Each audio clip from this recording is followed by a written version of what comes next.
I want to share with you before I close tonight. Most things in life we cannot control, but something you can control is your attitude. So think about that as you go to bed tonight. Thanks for being here. We'll see you next time.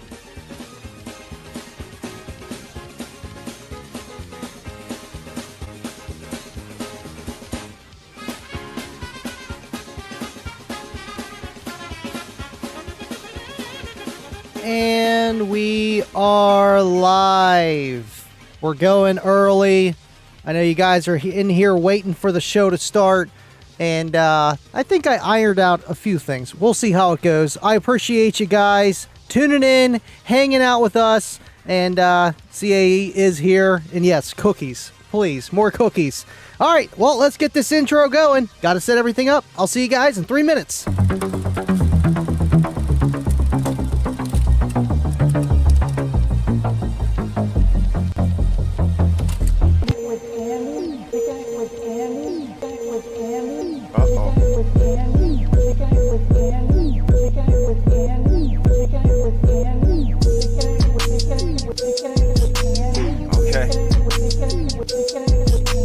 So we're kicking it with Andy, right? You know what that means. We living loud.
Appreciate you guys that are tuning in. It's late, about 10:30 Eastern here, 9:30 Central, 8:30, 7:30 Central. If you're in the Pacific Northwest, yeah, we're out there. Pacific Northwest. Hey, love you guys. See you in a minute.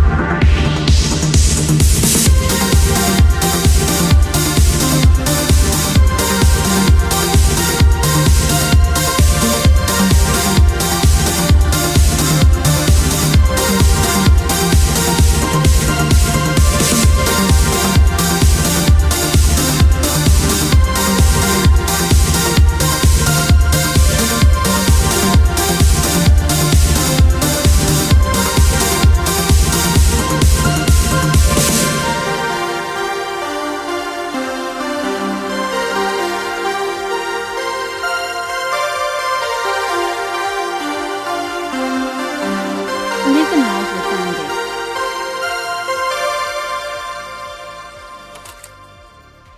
You know what, Blake? Maybe it's just the gain is up a little bit higher. I can turn it down some if you like. Let me know what it sounds like to you guys. Appreciate you tuning in, Blake. Appreciate all you guys. And, man, you know, we had an awesome time just watching the guys. Man, Parker on the Kicker channel for the first time. That was awesome. And, of course, our guys. Rob and Derek. And, I feel like they touched a lot of bases tonight and answered some, maybe left field questions and some home runs as well. And that's the best thing about being live. You never know what you're going to get. Let me know is it too loud? I can turn it up more. We could just crank this thing, just full tilt boogie. You might not even be able to hear me, but that's how some people like their music, is just, the bass is just loud. And if you can't hear the vocals, that's okay. That's all right. Appreciate you, Dobby. Thank you for tuning in, mate. Your mic sounds better than the last show. Got that bass back in the music. You gotta keep it there, sir. Thank you, car audio enthusiasts. Thank you for tuning in tonight and on the Kicker Unmasked show. I love to see just, the guys that should be watching Kicker Unmasked, tune into that show because it is the #1 just source. And, it's awesome what they do. Appreciate you, man. And been doing a little bit of tweaking here and there. Thank you for tuning in, Pro Install 1, Miss Alma Gates. Man, my buddy Soda Pop, local guy that, was into the big scene of car audio competition-wise, and, been doing it since 98, and he got to meet her, and that was the first time I heard about her, and that was many, many years ago. It's crazy. One of Andy's idols, Parker, was on too.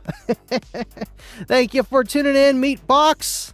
Appreciate ya. Yeah, Parker is awesome, man. He is a very cool guy. I remember whenever he started his channel, I was like, oh, what's this guy doing? And then he had a friend help him out, and that's how we all start.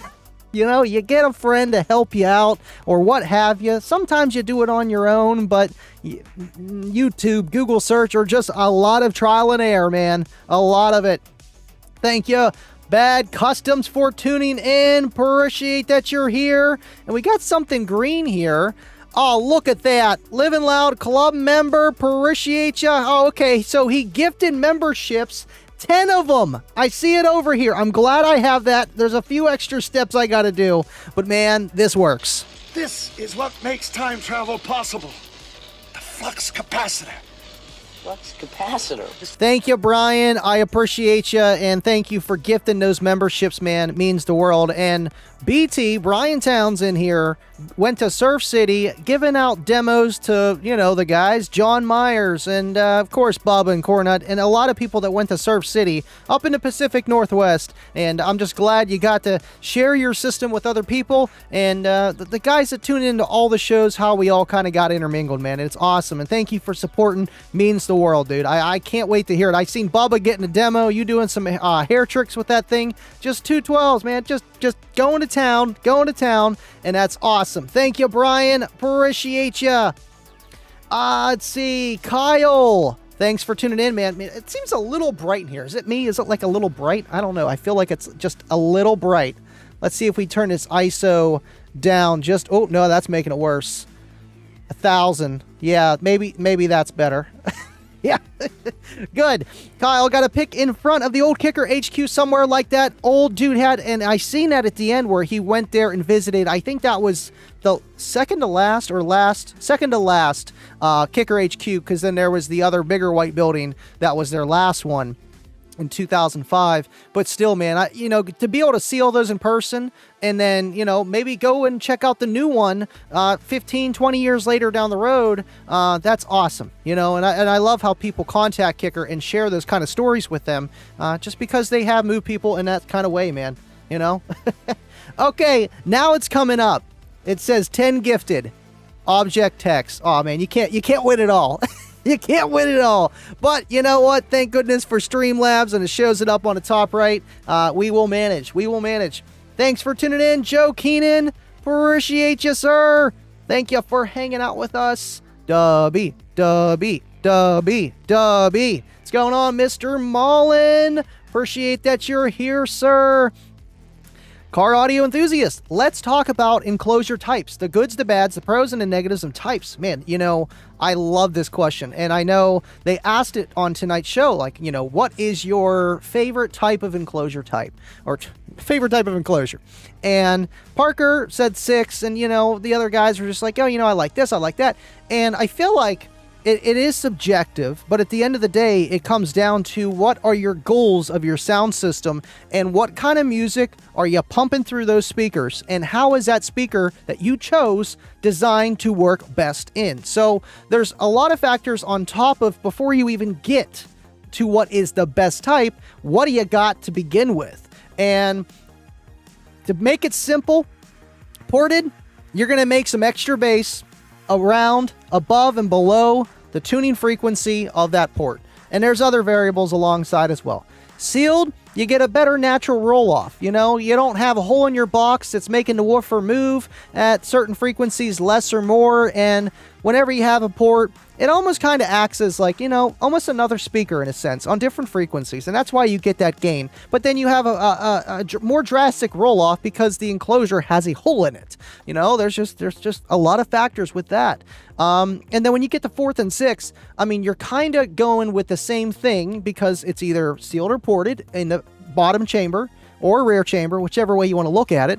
And then you're messing with a ported vent at the outside. And so you're either going sealed ported or ported.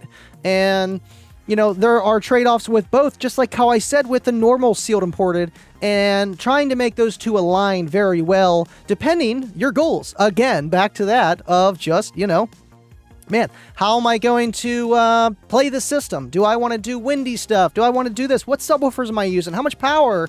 And SPL, or, you know, more of a daily kind of setup. So those are the main 4, I would say. I mean, you can get into infinite baffle, and, you know, that's no enclosure, but is it really whenever you have it in a car? So you do get a lot of pros with that and some cons. Of course, power handling, and not even just power handling, but just mechanical limitation of there is no pressure being generated inside an enclosure because there is none. So, but you get some really good sound out of it. I will say that. And what else would there be? I mean, you can talk about third orders or what are they? Not accordion enclosures. There's something else too. T-lines. You know, you can get in all those, and I feel like T-lines do give you a lot, but I feel like it's the same concept of what a port box gives you compared to a seal, and then amplified because the port is very long, so you might have a little bit more port delay, and just, I don't know, it just depends what you're trying to do, and the box is going to be huge. The box will be huge. So choosing an enclosure is very important, but also knowing what you have and what your goals are to begin with will make you help choose the right enclosure setup for you, and space and price and just everything that goes along with that. Man, I am behind on the comments. Thank you, car audio enthusiast. I appreciate you. Green team, why does this keep bouncing up? Okay, so that does the auto roll. Hold on. Every time I'm trying to catch up to the comments, it's like boop. Thank you, Jeff Wallace. Appreciate you. The green team. And yes, you guys are green finally for your names in the top. And I love that. I love it. Good to hear you, dude. Tapped horn. Yeah, horn enclosures, you know. Taped horn. Sorry. Looks right. Yes, exactly. And I feel like that is still like that ported, you know, pros and cons versus a sealed or infinite baffle. Those are like the 3 that you're going to have. And a tapered horn is a ported box, but just done in a different way. It's not just how you would normally do a ported enclosure. And with how the angles and how it goes from small to large and how that amplifies, and it's the same kind of concept where you get the hatchback effect in a car of how, you know, the angles and how it just, you know, the sound gets louder as it gets wider, and just, you know, you're getting into physics when you're doing that. But always get a box designer to help you with something that confusing, man. Thank you, Blake. Appreciate you. Basehead30, thank you for tuning in, sir. You know what? I think I might do the auto scroll off because it's like, I do like that, but then I have to go back and back and back and back. But if I keep going, it stays at nope. Nope. As soon as someone comments, that's okay. See, we're ironing out the problems with the show, but we're going to get it going. Let's see here. Pro audience, Scott Steely was a legend in the old days. You know, I never heard that name, and I'm surprised, but not surprised. I do want to hear about him. Let me know. Mike Madison, thank you for liking on Facebook. Appreciate you, sir. Eric, thank you for throwing the L7Xs, and thank you for tuning in. And Kicker Unmasked as well. I appreciate you, sir. The best enclosure is no enclosure, trunk baffle, infinite baffle. You know, if you're trying to get how that woofer just makes sound, and if you want it to do the best that it can without having any kind of, I guess you would say, bump in its impedance curve of just like how it's playing those bass frequencies along that curve. You're not going to be amplifying anywhere. You're going to get that natural sound of what the speaker is doing, and you're not going to get any kind of delays, port delays, or, just inconsistencies. You're getting that straight bass. You're not getting any rear wave cancellation coming from, the rear chamber and then the port not lining up. And there's a lot that goes into enclosure types, and they all have their pros and their cons. They really do. Thank you, Pono, for tuning in. Aloha! Appreciate you, Pono. Got some new people up in here. Andy's, what's the best way a new bass head can figure out box specs for their subs? Man, the Kicker app really does get you a lot closer than the Ultimate Car Audio app. The only reason why is because the Ultimate Car Audio app is more custom. If you know what you're doing enough with, just how big the port needs to be and what I'm trying to do, that will give you total flexibility of just different airspaces and what they're going to work with every woofer. It's not going to tell you what that woofer is going to do in that box because every woofer makes a difference, like I was saying earlier. So the Kicker app, if you're straight out, you got a prefab, you got something from Amazon, and you want to build your own, check out the Kicker app. And it's a little bit easier when you got Kicker subs because it's going to tell you what it's going to do with that Kicker sub and give you a really good box that's maybe not the best, but hey, it works, and it'll teach you how to build boxes and what you're trying to go for with, port size, box size, and power and all that stuff and tuning. It'll get you there close. Now, again, the Ultimate Car Audio app is nice and easy. It's user-friendly. It's on your iPhone. When you're bored, you're taking a poop, you can just build a box. Now, if you want to get more into it, Term Pro, and just a lot of other ones out there that I've never messed with. And that's where you can add in custom TS specs for any woofer into the software, and you're good to go. And that is a learning curve, no pun intended. Appreciate ya, Dobby. Thank you for tuning in, John. Magoogle. Man, you got to update that picture. I love the Tiburon, but man, that FRS, I don't know. I think it's a little bit nicer. Aaron, thank you for tuning in. Finished my setup with my custom box, 2 JP84s and a JP43 on 310s with all the Kicker coaxials. Finally, I can say you gotta just look at it. No, he didn't. I took a look at it. He took a look at it. Love 140 dB in the 30 hertz range. And man, I don't know if they designed those L7Xs for 30 hertz, but the one in my box loves 30 hertz, and it's something about that. Like it's loud and it's windy, and you just feel that pressure in your ear different than 40 hertz. You just really do. Thank you for commenting. And 2 JP84s. That's a lot of power on the 310s, man. But you know what? It'll work. It definitely will work. Appreciate you, and thank you for your comment, sir. Choke change. What's up? How is it? Bass radiators might be slept on? Oh man, I didn't even think of that. And I don't even know what kind of enclosure that would be called other than it's a, a bass reflex. Not a bass reflex. That's maybe. No, that's ported. I don't know the technical terms. But yeah, when you got a passive radiator setup, you get a little bit of the pros and the cons from both ported and sealed. But then you also get the pros of both, and the cons. But not really. More pros where you don't have to build as big as you would with a ported box, and you get a little bit more output than you would than a sealed box. But then maybe the transients of that port delay, of if you're really getting into it, compared to a sealed box. So there are trade-offs, but if you want to get a lot of bass in a small amount of space, that is the best way to go, and that's why you see all the downfire and enclosures. They're starting to change them all to passive radiator setups. The original Kicker was a passive radiator setup. The amphitheaters, the Bluetooth, the boom boxes, the Bullfrog 100s, 200, 400s, all passive radiator setups, because you can get really good low-end output, lower-end extension than you normally would with a sealed box, and maybe more than a ported with how big that radiator is, and then you can adjust that as well with the weight of that radiator to adjust the tone the frequency tuning of that passive radiator. But again, you are limited by how far that radiator can go compared to a ported enclosure that there is an infinity amount of air volume that can go back and forth rather than a speaker that is limited by, physical matter. It's in a way. Appreciate you, Choke Change. Trust me, I love them. And all your boom boxes as well. Passive radiators. Uncle Bobby B. Uncle Bobby B, baby. Uncle Bobby B. Thank you for tuning in, man. Andy. Appreciate you, man. And thank you for all that you do, sir. And Anson, you as well. What is up? Thank you for hanging out with us. And this guy, you're not allowed to enter the other giveaway that Kicker's doing. Kicker.com/giveaway, $2,500 complete kicker system that they're doing. And thank you, Kicker, for doing that. But Anson got the $1,500 one from Livin Loud /Kicker.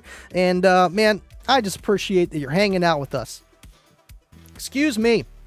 Had a little bit of, I don't even know what you call it. It's like taco soup with rice, and it's just amazing. Kayla makes it once in a while, and it's like, you're having that as seconds the next day, and you are excited about the leftovers.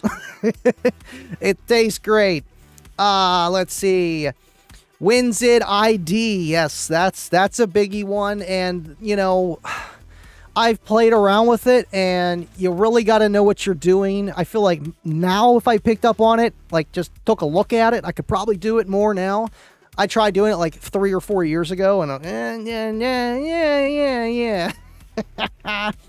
Oh, it keeps moving on me. There we go. Okay, so it does click, and I'm like, oh no, and then it threw it up. Jeffrey, thank you for hanging out with us. Sealed for the win, LOL.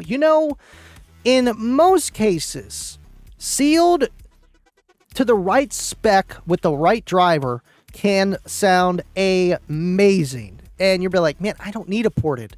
Now, can you get louder with the ported? Yeah, but you're going to give some trade-offs with that. And you see it all the time, ported boxes, prefabs. You don't see too many sealed. Go ahead, look for a sealed prefab. There's not many of them. People just want more bass, and they will sacrifice a little bit of the quality of that sound for more output with the same amount of power. Now, it's a bigger enclosure. You got a port, and the enclosures are just inherently larger. So there's that. But when it comes down to, I got 100 watts and I got a 12, if you put it in a sealed box, it's literally 3 dBs down, respectively. Usually like 2.5. But still, you get what I'm saying.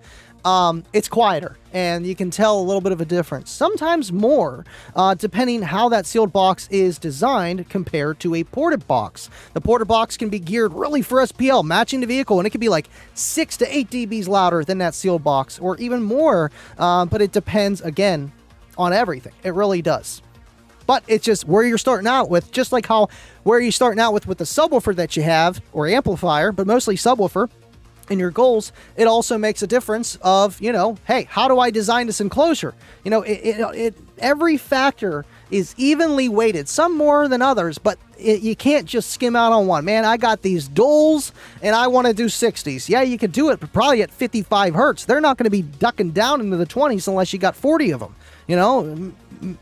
to be that loud. You get what I'm saying? Todd Wolf, thank you, man. Wow, Andy, how many subs do you have behind you now, and how do I get one of those clocks? You know what, Todd? I'll make you a clock. I got a few kickers laying around that are blown. I try not to blow kickers. People send them to me, or I just find them. And I got you, Todd. I got you. I've been wanting to make another one. I got an L7S. I know you got a few of them laying around, too, but I'll see what I can do. Oh, would you look at that? The Gaming Taco just subscribed. He took a look at it. I took a look at it, huh? Oh, yeah. Would you look at it? Yeah. You looked at it. I looked at it. Very good. I kept looking at it. Thank you for subscribing. And Todd, I got you, man. I got you. And alongside with those links as well. Appreciate you guys. I'm having fun. I'm getting a little bit more used to the software. I've been doing a lot of testing. It's working. I'm getting there one step at a time. Blake got based out. You know what? I feel like that has happened before. Todd blow a sub, and you got one. You just got to look at it that way. You got a blown sub. It's not the end of the world. Turn it into a kicker clock. Appreciate you, Kyle. Cornut.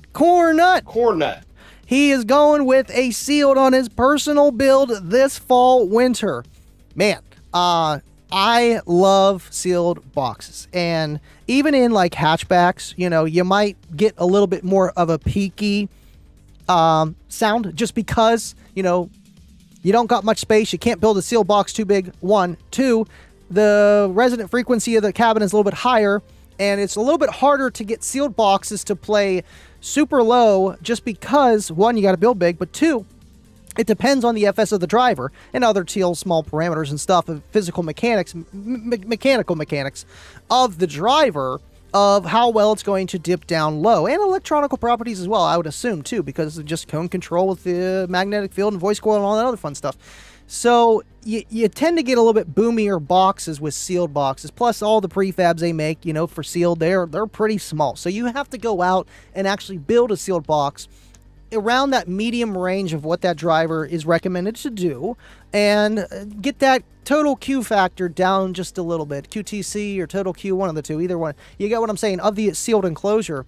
I know they say 0.707 is perfect, but, you know, maybe not that low. I've built some like that, and it's just very, very low, and I feel like it's missing a little bit on the impactful tightness of what a sealed box tends to represent, in my opinion. But man, I can't wait to see what you got going on, Cornet. I know it's going to be good. I know it's going to be good.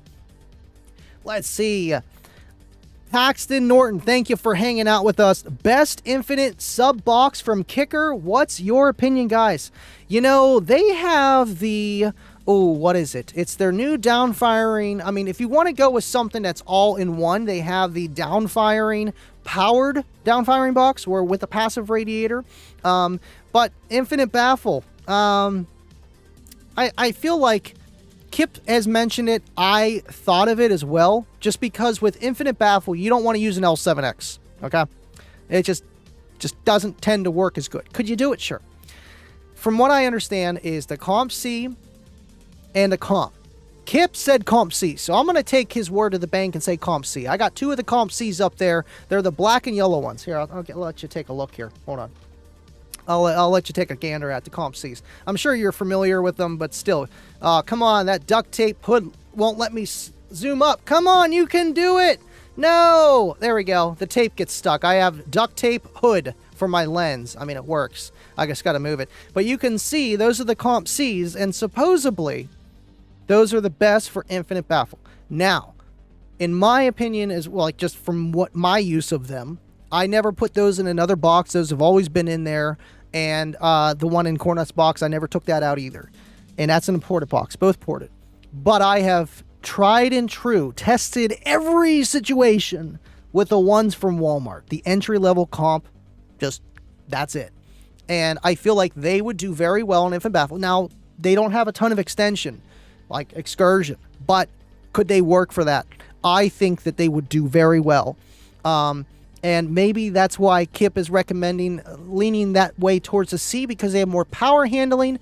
And with the power handling of an infinite baffle, as we know, is a lot less, supposedly half, but a lot less than when it's in the enclosure. And that's a thing too, with people say, how much power handling can I put if I have this enclosure? And it does depend the frequency, you know, and the movement of that woofer. It comes down to the woofer moving. It's just like, think of it like this. You know, I know a lot of you don't have electric e-bikes and stuff, but say you got a Tesla or something. You got some kind of motor spinning and it's getting hot, right?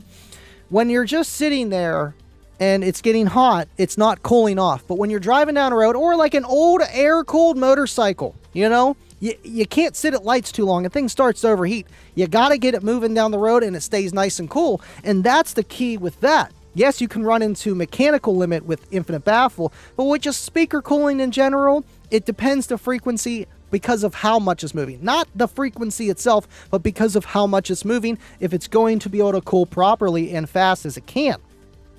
Let's see, man, I am so far behind. I blew 3 and I need to... I blew 3 and I need what I see. I got you, Todd. Bring it over. We will disassemble and then reassemble. Blake, Thank you for tuning in. To be honest, the VO W712s are small enough I could probably fit 3 to 4 12 sealed and sound stupidly good while getting also pretty darn loud. Yeah, whenever you got that mid bass, it can play a little bit higher, but also dip down to the lows. Man, you can have something that's really impactful. I wouldn't say 360 sound, but something like that. It would sound really good. Thank you, Blake. We got the Daily Bench hanging out with us. Hello, Andy. Hope to build my new setup. Oh, I thought you said kicker setup. Soon, I would assume it's kicker. Thank you for tuning in, and that is the best thing. I can't wait to start on my Volvo. It's supposed to be done here any day. You know, I've been saying this for a while, but I love you, Kevin Hunter. I love you. But yes, that's the best feeling of getting ready for, you know, a new build and everything that entails. It comes with some stress, you know, we all know that, but still. Oh, would you look at that? Would you look at that? Cornut. He does traveling installs.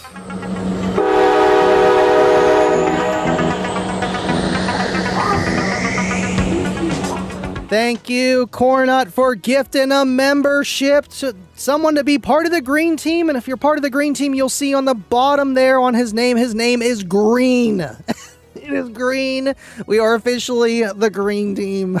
On screen. I love it. Thank you, Cornut. Appreciate you. You and BT both for supporting, donating. Man, we got 3080 guys on YouTube. I love you. Thank you for hanging out. And thank you for watching Kicker Unmasked, because I know a lot of you guys watch that. Speaking of DIY, how are you doing, sir? I miss you. I don't know if I missed the live stream yesterday. I was driving. I've been taking over the business for my dad because he got, you know, he's been dealing with the liver stuff, and half his liver is gone, gallbladder's gone, and he's down for weeks. So I'm taking over the business, and I got to drive. I can't sit there and text and watch live streams on the way to work anymore, which kind of sucks. But if you didn't go live yesterday, let me know when you guys are going to go live again. I love watching your guys' show alongside with your guys' content, but you know, if you do live streams all the time, you just want to look at them. Appreciate you, Justin. Downfiring works good in hatchbacks, and I also want to say, too, downfiring work very well in even big SUVs. Now, hear me out. Why I say that is because, say you want to use your SUV for family necessities like I do, and you're going on vacation. Well, if you got the ported box and everything's kind of just around it, you know, it kind of gets chuffed out. When you got something that's downfiring, it's actually using, like, you know, I wouldn't say using your vehicle, but in a sense as a boundary loading thing, okay? And it just makes the bass go a little bit better when it's downfiring versus maybe towards the back and it's really choked out and nothing can get by. When it's going down through the floor, it's going down through the floor to the metal and back up to your head. I feel like it works for that and tight, small situations. Trucks, I know Baba, he's been there. He misses his comp Rs, but the 4.8s do the trick. But, you know, I feel like the 212s firing down did a little bit more with less power, with less things needed. But again, it all comes down to what you're trying to do and what you have, your space available, and goals, you know, money, everything. It really does. Thank you, Pro Install. It does. I ran 2 SoundStream USA downfiring, and it sounded good in my Tesla. I'm going to say Tercel. That's awesome. And the downfiring, I love them. I do. I have the brand, I wouldn't say brand new, it's newer of the comp. You can go to Walmart and buy this thing. And I think it's honestly going to be the next $250 Walmart build video, because I think it might outperform the Jensen 12 in the put together sealed box, that kicker that's downfiring, just because you got that downfiring factor, and you get a little bit more bass, I think, depending. Not always, because, you know, the downfiring enclosures tend to be smaller, the drivers tend to be shallow, but the comp's not shallow, and it fits in that. So there's a lot that goes into picking and choosing which woofer is better, you know, because they're not just better straight up. You know, unless you got something that's just way, way better and more expensive and something that's just bad and cheap. And, you know, then you can tell a clear difference. But a lot of situations, it is situational of which driver is better in that situation. So that's why I never really did, like, speaker reviews. Like, I give Parker kudos for that, because it's very hard to judge. You know, you could put it in this enclosure and this enclosure, and, you know, 2 different woofers, and the one's going to do better, but then you go and put the other one that didn't do better in a different enclosure, and it's going to do better than the other one in that enclosure, you know, because so it all depends. And that's why I've never done it, because it's just, it's to me, it is truly impossible. But can you compare other ones that are in the same type of class? Sure. You know, you can kind of get close, but you need class brackets, just like in competition. You have all different, you know, power classes, and, you know, oh, is the speaker past the B pillar or not? You know, you have a lot of rules and regulations to try to make it as fair as you can, and I feel like that's what you would almost need to do with subwoofers and have classes. Hey, that would be something cool, but a big project nonetheless. Maybe us all YouTubers can get along and put something together and put some kind of data sheet together, you know, just something. Just something. Appreciate you, Basshead Fanatic. Are you going to Ruckus this year? You know, I don't know what's going on in the next 3 weeks, 4 weeks. I want to go to shows. I mean, obviously, I plan for like TDH and Slamology. I'm planning for Surf next year. And Ruckus and Chill, I've been wanting to go. I think that's down North Carolina, unless it's not. But either way, I've been wanting to go there. Plus with Kyle, you know, and it's just, yeah, I want to go. Thank you for tuning in, Basshead Fanatic. Appreciate you, another content creator. Keep doing what you're doing, man. Love your music, too, by the way. Love it. Knight Rider. I mean, I like that, too, man. I mean, I'm more of a DeLorean kind of guy, but I mean, Knight Rider, oh, that's another one. That is another one. Ashy, thank you for tuning in. Appreciate that you're here. Sup, family, and Andrew. Appreciate you, dude. Shoop Dog, there he is. Love kicking it, you. Thanks for tuning in, man. And you gotta be kicking it. You gotta be kicking it, at least on Tuesdays. Sometimes on Fridays, too. Depends, you know, your mood. And I just do it every Tuesday and Friday. Let me know when you guys are kicking it. Or is it Huck to a Tuesday? Or Tuesday? Huck to a Tuesday. I think that's what Rob was saying. I wasn't 100% sure. He was laughing. I don't get it. I don't get it. Prayers for your dad, Andy. Thank you, man. I appreciate that.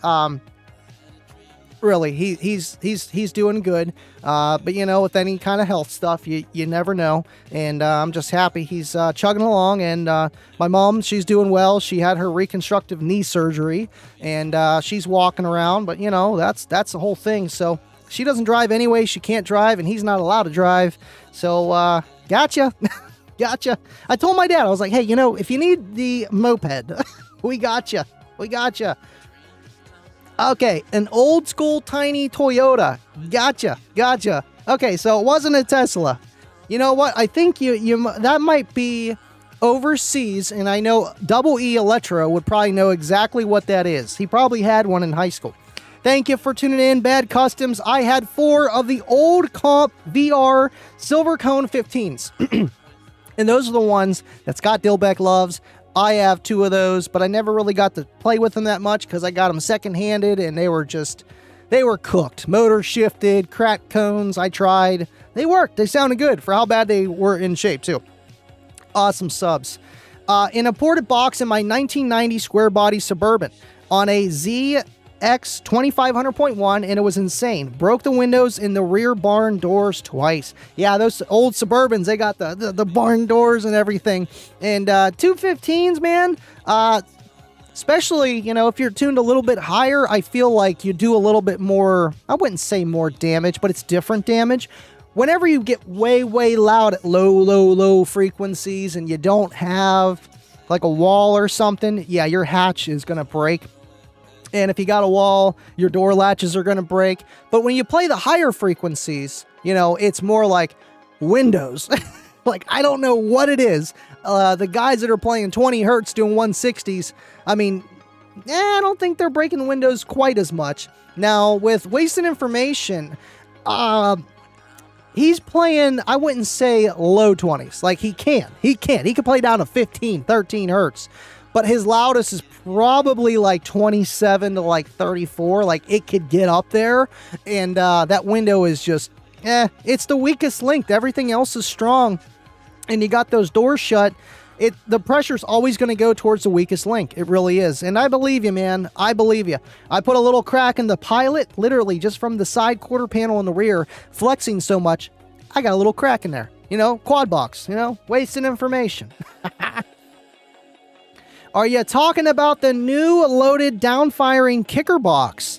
They have the powered one. Let me take a look here. Go to kicker. That's the power chart. I don't want the power chart. I'm used to having this other browser up, but I use this browser for all the comments, so I see all that stuff up here. Let's see. That would be car audio, loaded enclosures. And, oh, they updated the website. Would you look at that? And look at this. You guys can actually see the website in HD now because we're not on StreamYard. It's great. You can see everything. So, let me pull this up here. The L7T downfiring, they have those. The Comp RT, those are the passive downfiring. Those are new. I really do like those. I don't have one of those yet, but I could just tell they're going to work good. Comp VT, and this is the one that I have. It's not the passive radiator downfiring, but it's relatively new. I believe it's a 50. Let's see. It's no, it says 48. I just never seen it. And I don't know if it just took a while, just like the L7X is a 49. It just might have taken a while to get to my store. I don't know. Walmart, I don't know. Either way, new to me, and still. And I think these ones here, yeah, these are the newer ones, I believe, because I know they had the truck wedge box for a long time. Well, these are just as new. They came out same year, 48. So that's, let's keep going here. That would be Kicker Unmasked year? Yeah. OG Kicker Unmasked. That's when those were released. I don't know. L7T downfiring? Are those the brand new ones? 49? That's pretty new. That's pretty new. And, oh yeah, the truck ones. These are nice. These are very nice. These just came out. 51. Yeah, I mean, I feel like any downfiring box you're going to go with them, it's going to sound great. You get the passive radiator one, you might be able to get a little bit lower bass out of it, and they work. They definitely do. Appreciate you, Norman. Oh, there it is. Appreciate you, Todd. Well, I've got to go to bed. Andy, you are the man. And it's almost like I know a celebrity now, and I'm not worthy. I'm not worthy.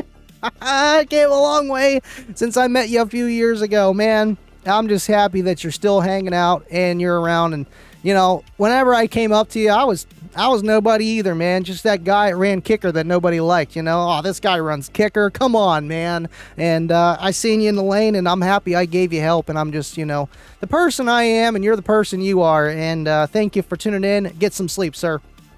Get some sleep. DeLorean and Johnny 5. Yes, man. You got to have both of them. You do. You got it. Oh, man. I need like a little Marty McFly here or something. Marty McFly. Where am I at here? Okay, Junior Michael, thank you for tuning in. Any Burp builds? Me, myself? No, not yet. I want to build one.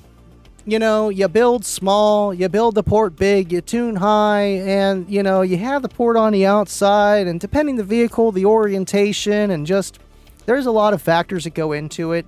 I feel like if I would do a Burp build, it would be in my wife's car, since Cookie Monster is not usable for anything else, and neither is hers, really, just because, I had her car with two 12s and a tiny box for 212 L7s.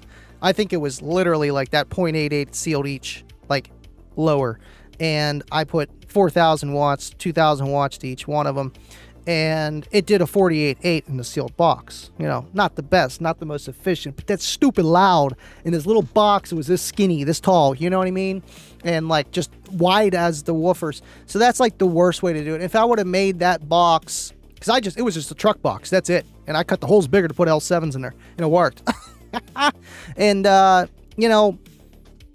competed with that, I think, 1 year with the Geo. And it did all right. I did park and pound. I think I did a 120 on, like, 1,500 watts clamp that's 6 feet away. 30 second average. It did like a 120, 121. Park and pound one. If it would have been ported, it would have been a lot more efficient. It would have been louder. And, I know how to do it. I just never really done it, and it's like whenever you build an SPL vehicle like that, that is what it's going to do. And then when you get more into it, you're like, man, I got more gains in here. I got to pull out the car. I got to pull out the car doors and put up wood, and not even sound dampening, but kind of, and it just make it stiff, strong, and then next thing you know, oh, your cabin resonancy just went up because you made the car stiffer, and now you have to change your box. And there's so many factors that go into it.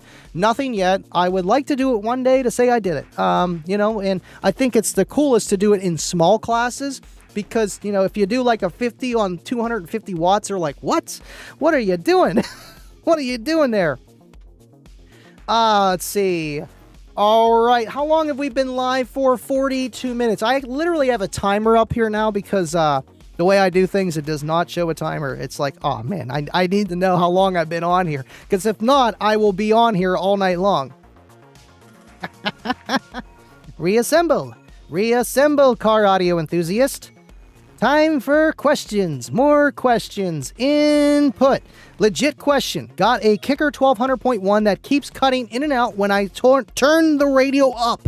Like to 24, all my connections are solid and my ground solid, bare metal, but it used to not do that. Okay, so, well, the 1200.1, I would ask you one, did you ever wire it down lower after? Because that could be a thing where the amplifier is going in to protect for that.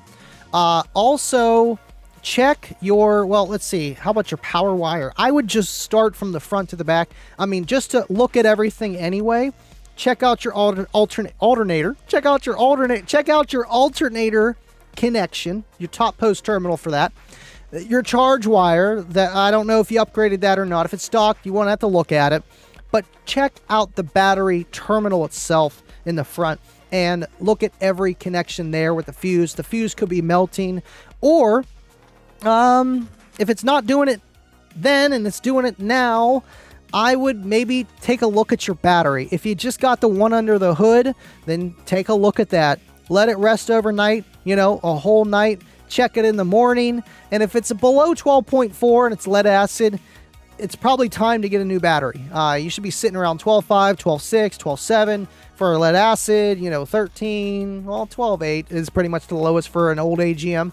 But you get what I'm saying. Check the voltage, the state of charge, and if you got a battery in the back, do the same thing. But what I would do, when you're checking your voltages and you got two batteries, disconnect that fuse that's in between them all, just so that they don't balance each other out, because then you won't know which battery is bad. That's what I would do first. Obviously, you checked your ground, your other connections, and such. But if it's just at a certain volume, what that's telling me is either undervolt protection or overcurrent on the rails, as in if you're wiring down too low, they do have protection circuit for that.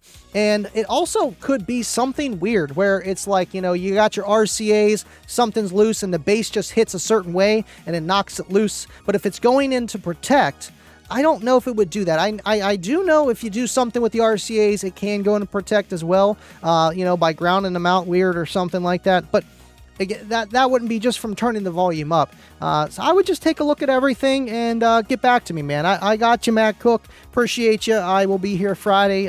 If not, I got all the links in the description there. Easy ways to get a hold of me. And appreciate you tuning in.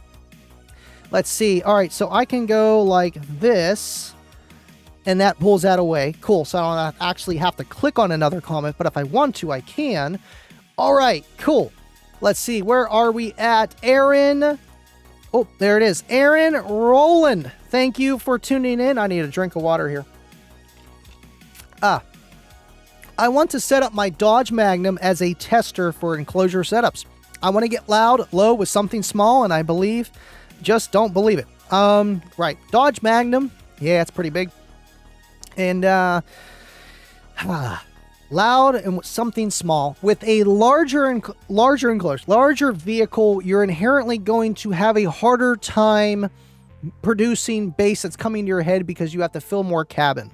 But with that trade-off, your vehicle has a lower resonant frequency. And when I say resonant frequency, I'm meaning where that vehicle tends to amplify certain frequencies at certain distances. So whenever you look at that, it's not perfect. And your car's shaped all different ways, but waves do start to align with each other more effectively and start to couple at certain frequencies of whatever enclosure and way they're bouncing and traveling too. So to keep it simple, your car will like the lows a little bit better because it's longer, it's bigger, and just inherently. Now, windows open, windows down, doors shut, whatever not, that can make that change as well, and then you turn your car into a ported enclosure or an 8th order and just down the road as you go, and it gets kind of complicated. To have something that's small in the back of the car, tuned high or not, is going to be a challenge. Tuned low, it's going to be a challenge even more so, because to tune low and without a driver having a super low FS, but honestly a ported box is going to dictate how that driver reacts. So your problem is, you can't really build a ported box too small and also have it dip down into lows easily and effectively without losing cone control. And that's why you see Cookie Monster's pretty big. That car isn't that small. That box is pretty big. It's 10 cubes. And it was actually bigger. It was like 14 and then went down to 12. Now it's down to 10. And I wanted a little bit less wind, more loud, and that's exactly what I got. And more foot space for Bubba so he can get in there. But yeah, it's Hoffman's iron law with that. You just got, small space, less bass, and extension and efficiency, and just, there's trade-offs. There's the triangle trade-offs. We'll call them that. Thank you for tuning in, Aaron. I know I didn't answer your question on that one, but at the same time, it's like, it's not impossible, but just kind of think about it, man. If I want to dip down the lows, that box needs to be bigger so that there's, in a sense, well, one, that your port can be longer, but two, so that woofer, whenever it's moving, there's less pressure just right there. When the box is smaller, that wave pressurizes, refracts, or whatever you want to call it, quicker. And whenever it's bigger, there's less of that. There's more of a, not a delay, but there's less. You have to start moving more to create the same amount of pressure in a bigger box, but then the woofer's moving farther, and it just tends to also work with the FS of the driver, but how it makes more bass when the box is bigger compared to a small box. It just, it's physics. There's a lot to it. There really is. I wish I could help you more, man. Thank you for tuning in. Let's see. Thank you for tuning in, Jason W2000. I appreciate you commenting and helping the guys out in the chat on my YouTube channel. It means the world, man. I can't always get back to people, and especially now, it's been pretty busy. But thank you, man, and thank you for tuning in, JJ. Good info. Good info. Thank you. Thank you for hanging out. Appreciate you, and happy to help. I got to see the Kicker Warhorse build at Surf City. Craziness. Now, was that Brian Townsend? I seen another one there that, that black pickup truck, and I believe that was a 4th order truck blow-through with 4 15s and a couple Warhorses, give or take. Insane.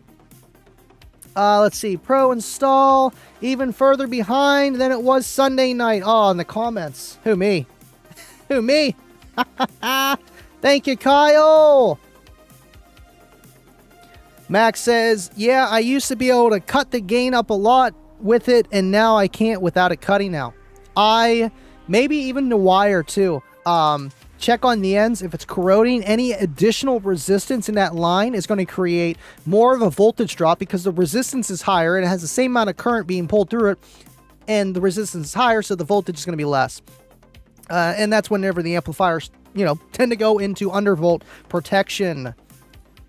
We'll get you going, man. It could be something dumb too. I have a amplifier here from my neighbor that he put in protect so many times. Excuse me. Allergies, they were terrible today. You turn up to 250 watts and then it just shuts off. And it's supposed to do like 600, 700. I put on the amp dyno, it's fine. I put on reactive load, speakers, subwoofers, and it shuts off at 230 watts. Doesn't make sense, and I got a brand new one sitting here too, so I know the difference. That one from Walmart, the Razor 2500, and I actually stumbled across information on that months later, people having the same problem with that. And it's just something wrong with the amplifier, but still, it could be that. But knowing how kicker amps are, they're very resilient, and I would check the voltage, get over everything, and go over everything, get a voltmeter, multimeter, go into the back, see what your voltage is dropping down to, and then get back to me. If your voltage is staying above, we'll say 11.7, you know, if you're down to like 10.8, you're getting close. Now, those amps do work down to, I think, on the CX line. No, and they're not as low as the KX, I don't think. I think it's like, no, it is 8 volts. I think it is like 8.8 volts. I don't know. I think I had mine pretty low on 2 JY NXTs clamping 4,000 watts. Yeah, that was way too much on a stock alternator. There's poor little NXTs, man. Don't do that. But I took out the JY40 for Cookie Monster, and I didn't have a battery in there, and I got 2 of these. I'm like, yeah, that'll work. Thank you for tuning in, Brian Holbrook. Appreciate ya. Hello, guys. Running at 1 ohm. Yeah, you're safe. You're good on that part. You are good on that part. Let me see.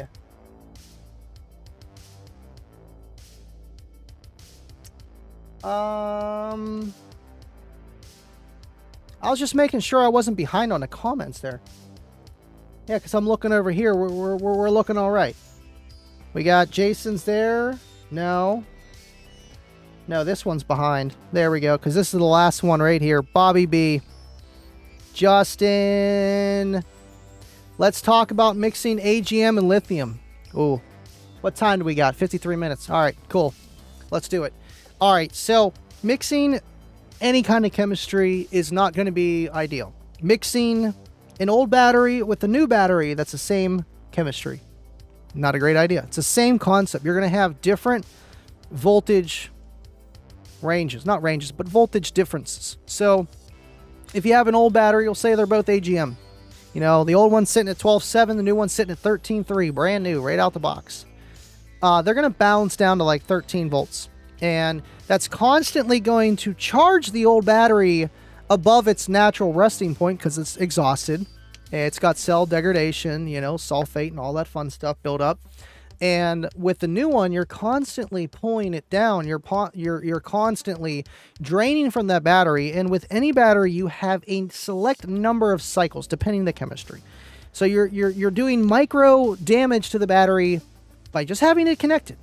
And that's why they say isolators, and they do work, you know, and whenever you keep the voltage above, you never have a problem. It's the resting voltage, and if it just continuously sags there, you're taking cycle life away. Now, when you get into other lithium chemistries that are higher, or nickel, magnesium, cobalt, where the voltage range is just nowhere close, you're more of a 16 volt kind of setup, 14 to 16 volt setup, and you hook it up to a lead acid, you're pulling that battery below of whatever it could ever do. You know, you're gonna hurt that because all those cells together are making whatever voltage, and you're gonna pull them way below. Like what would it be? Like I don't even know. 2 volts per cell, maybe? No, 3.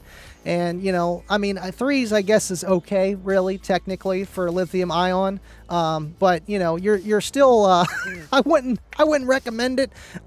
Just because of those kind of batteries. Yeah, that's the last thing you want to do is make them explode. But whenever you're talking about mixing lithium with AGM, I will tell you this: I've done it and I have had no issues. The only thing I have ever noticed is whenever the car would sit. You know, the lithium iron phosphate would get kind of low, you know, like 12.9. And I know that they say, you know, like the range is real small, 3.2 to 3.4 volts per cell, depending the type of lithium iron phosphate you have. You know, that difference is maybe a little bit more dangerous because the range is smaller compared to AGM and lead acid or whatever. And those are kind of close. But with the lithium iron phosphate, which is the normal 12 volt lithium, that is, you know, I'm not going to say it's going to kill the battery. And I'm not going to tell you, go out and do it. But at the same time, man, you'll be fine. If you drive the car at least every other day, you know, you take it to work, you let it sit over the weekend, you start it up, you drive it to work every day or whatever. You know, you don't have to do it every day, but you get what I'm saying. You're not going to do a lot of damage. And maybe you might get better performance than running an isolator, and that may create voltage drop. And, you know, maybe that's not helping you out as much. And you're adding more resistance in the line. Things are getting hotter. The alternator's working harder. There's a lot of factors of just adding the isolator. But if the car sits a lot, I think it would be smart to put an isolator on any kind of battery setup whenever the voltages are different, or even the voltage ranges. You know, when you're mixing lithium and AGM, there's a lot that goes into it, man. I ran an isolator for about a year, and I mean, I didn't see a huge difference, and my car sat for a while, and that's lithium iron phosphate. Now, if you're talking 5S LTO, go ahead. You don't need to worry about it, because honestly, that LTO is going to be pulling down on your AGM under the hood. And if you're running AGM under the hood already, say, you know, that's what I did in back in the day. I went out and got AGMs. So like, oh yes, these are God. These are word. These are proof. These are the truth. And yeah, they for car audio, sure they work, and they do. And they're better than a lead acid. You can put them, they're non-spillable, you know, they're safer. And so it made sense. So then I go and get the bright idea, I want to have matching, because I got lead acid and AGM. So I put the AGM under the hood. And if you did that step of putting AGM under your hood, which honestly, I think lead acid's better under the hood, just being particular, but they work absolutely. Sure, they do. And if you got AGM under the hood, run a 6S LTO, or, you know, kind of in that ballpark of lithium or sodium. Now, if you have a lead acid under your hood, you know, stock OEM battery, run the 5S. You can run the 6S, but there's a little bit of a problem with that, because when you run the 6S LTO lithium and you're dropping down to 12.6, because that lead acid is going to pull it down to 12.6, not 13.3, you're going to be pulling it past, really, it's not operating range, but pulling it down a lot. And you're going to notice turning the car over, you're going to be sitting there charging for even longer, just because that lead acid is constantly getting charged by the LTO. And the AGM is going to do the same thing. It's just that that matching voltage isn't going to be as low. You're not going to be pulling as deep cycles. And whenever you start your car, it's not going to be the end of the game. And with the LTO setup that I have in Kayla's car with an AGM under the hood, it works out perfect. Brand new AGM under the hood and the 6S LTO.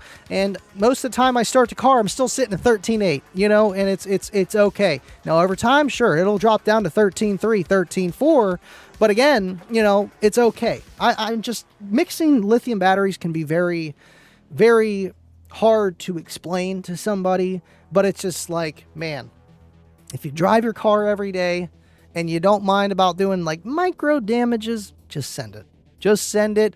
But if you have your car sit for a long time, it's a show car, you drive it every Sunday, maybe it might be a little bit more impactful to run an isolator or have matching chemistries. And even if, like I said before, even if you got matching chemistries, battery's old, battery new, you're doing some kind of balancing act and you're taking micro cycles away from that battery. So I tried my best.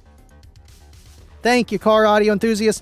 AGM under the hood, Titan 8 near amp. Hey, that's how the Pilot is. I have an AGM under there, and I'm running the 5S LTO. And the only main reason I did that, one, because Remy sent it to me. A lot of people run the 5S, and I was new to it too. I never ran 6S LTO. And 3, it kind of worked out with that car, because at the time before I changed the ELD, you know, just how the voltage charges and all the duty cycle of the alternator, I would only charge the 13.9. So a 6S LTO just does not make sense in that case. Now I'm charging a 14.5, technically overcharging those cells, but they do market them at 14.8, and you got so many cycles, who cares? But, you know, with the Titan 8 and an AGM, will it work? Absolutely, man. It absolutely will. Thank you, Kyle. Wonder if you can make it, Yellow Team. You know, I wish I could. That would be on YouTube. But, I mean, the Green Team, I have a thing for that. I still need Kayla's Netflix account logged in on his computer so I can screen share something, because Netflix doesn't let you screen record on nothing. Appreciate you guys, man. We've been here for a whole hour. Let me see what comments I missed. Let's see. Okay. I want to click on this. Oh, Mike DePoli gifted a membership. Would you look at that? Thank you, Mike. Because we don't want you to blow it up. So turn the gain down, Andy. Oh, well, we got to put this one, too. Wait, where's... wait. Bass hitting hard. Yeah. Turn down for what?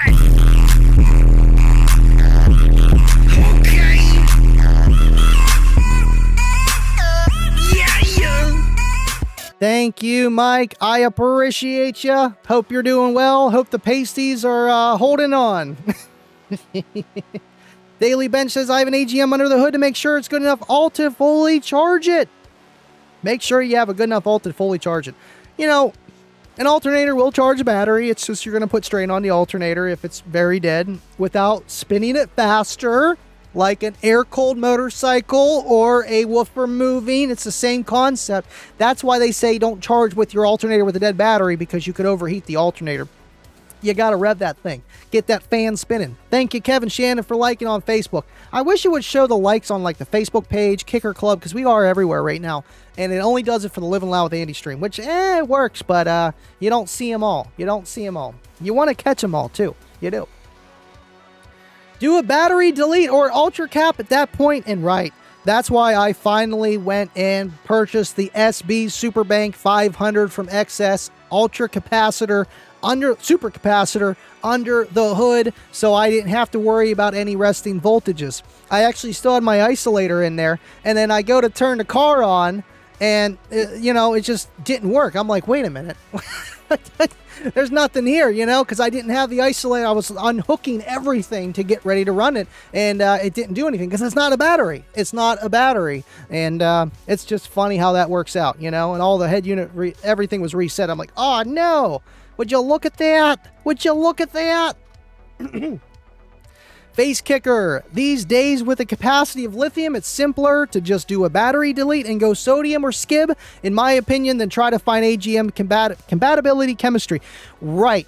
And the one thing I want to note, if you do a battery delete, for your alternator to properly sense the load of the battery that's in the back of the car, you have to do a dedicated ground. You have to do it, otherwise it just doesn't work. You have to run the power wire all the way to the back of your car. I mean, you might not have to do the dedicated ground, but you got to do literally a positive going from that alternator to the rear battery, and then take a wire going from the rear battery to the front of the car to connect to the battery delete for it to technically properly sense the voltage. Now, I'm sure there might be another way around it of just maybe changing where the sense load is for the alternator and running a wire to the back. I'm not 100% sure, but that's what I heard from Ohio Generator, because I had some issues too when I did the battery delete. I'm like, why am I not charging it idle? I gotta rev the thing.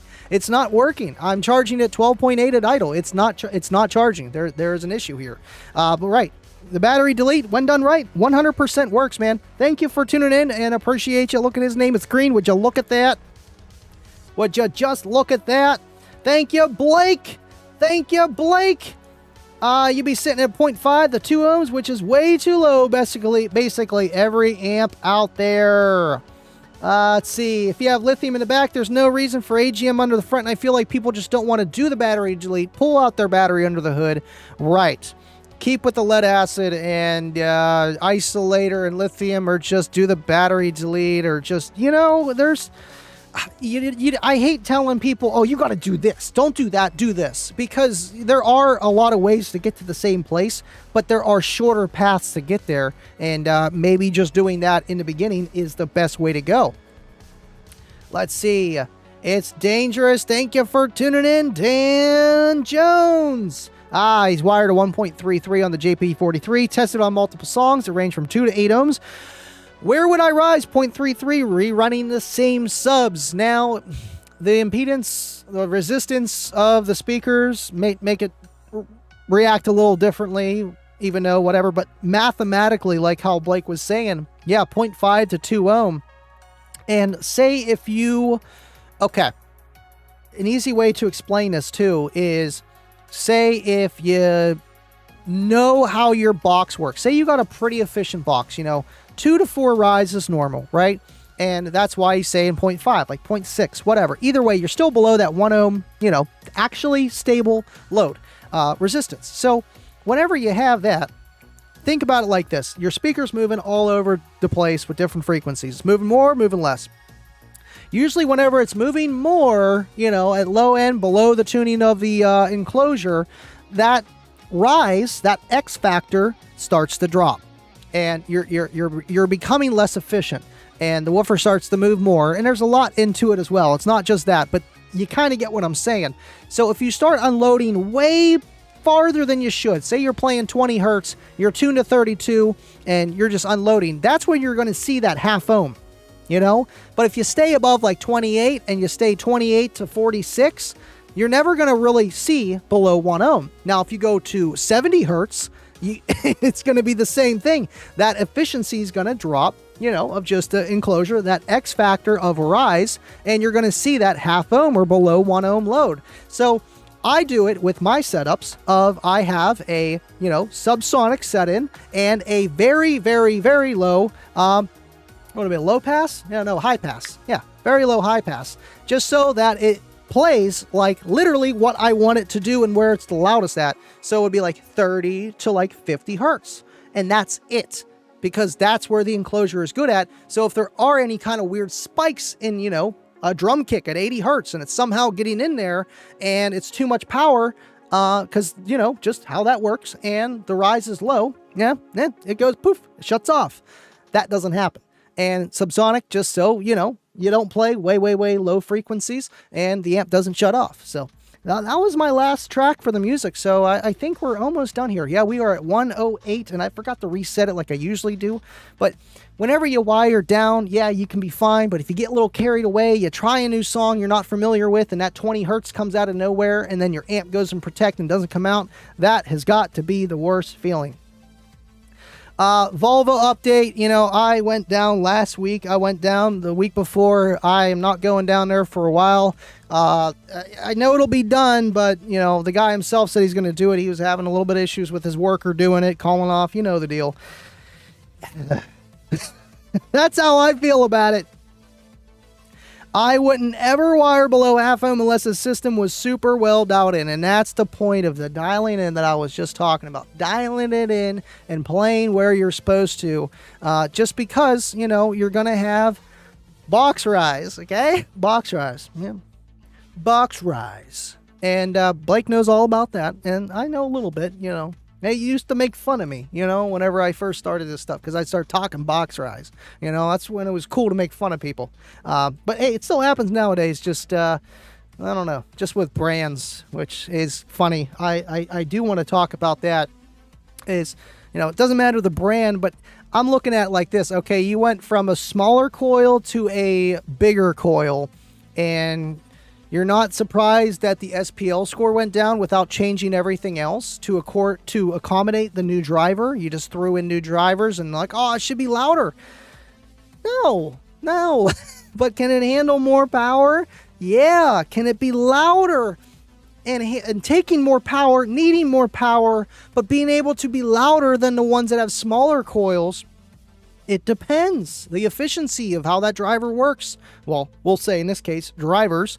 You know, I don't want to throw anybody under the bus, but it's just, it's funny coming from a guy who did compete, and looks at speakers, and it's like how we were just saying, they all have their place, and you can't compare them, and these people were getting upset about it. It's like, man, listen, every speaker has its place, and to be honest, 4-inch drivers for SPL, I don't know, man. I feel like you're kind of wasting coil on that.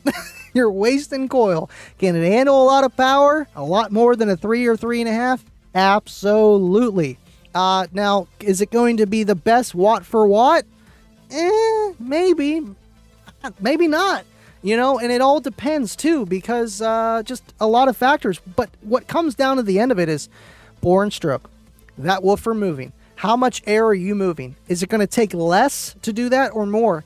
And you almost want a bigger coil on something to be able to handle more power, to move more moving mass, so that the speaker can be in a box that's designed for SPL. So 4-inch coils can work, but it all depends what you have, man. That's why I'm like, you know what? Would you look at that? Would you just look at that? That's how I feel about it. Eric, thank you, man. Andy, what is the best 1/0 ferrules for kicker wire? You know, other than Cornut sending me a bunch of ferrule wires, I picked some up. I never used them, just because I'm always reconnecting, and I get it where it looks clean.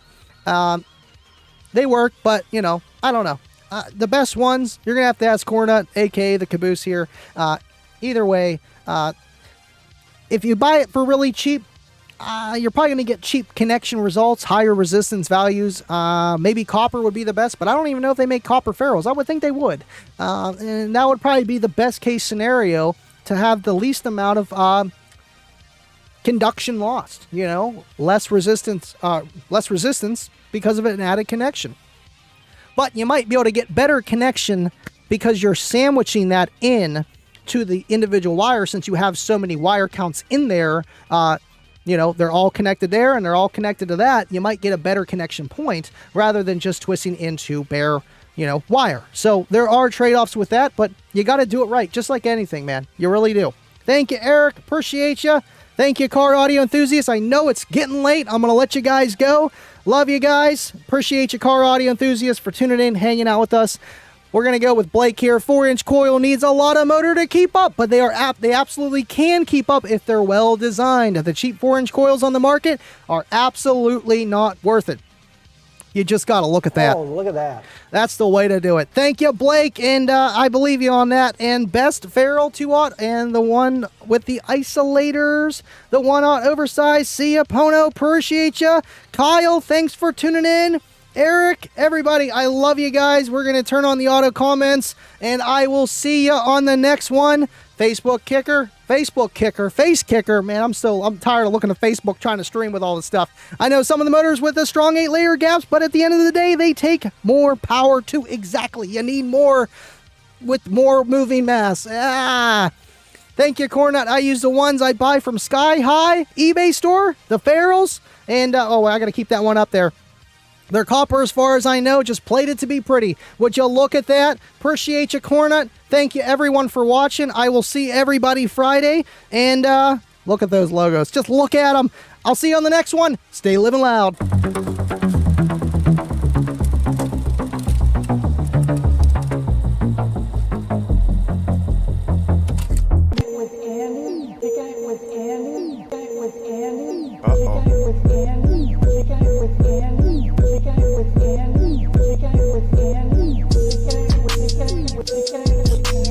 Okay. So we're kicking it with Andy, right? You know what that means. We living loud.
Appreciate you guys, and I feel like I need more coffee. Just one more cup. One more cup, Kyle. Have fun, y'all. Yeah, I'll see you in the after show. I'm gonna make it this one. See you guys. Punch louder.